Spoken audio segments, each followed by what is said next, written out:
Hi friends, வணக்கங்க. இன்றைக்கி நம்ம வீட்டில் பார்க்க போகிறது இன்ஸ்டண்ட்டாக இட்லி மாவு வச்சு ஒரு போண்டா. கருக்கு முறுக்குன்னு டீ குடிக்கும்போது ஒரு போண்டாங்க.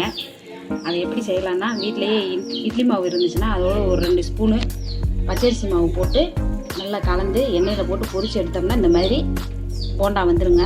அதோட தொட்டுக்கிறதுக்கு கார சட்னி அதை வச்சு சாயந்தரம் மழை வரும்போது ஒரு டீ குடித்தோம்னா ரொம்ப டேஸ்ட்டாக இருக்கும். நீங்கள் குடிச்சு பாருங்கள், நல்லா இருக்குங்க. சரிங்க, லைக் பண்ணுங்கள், ஷேர் பண்ணுங்கள், கமெண்ட் பண்ணுங்கள், சப்ஸ்கிரைப் பண்ணிடுங்க.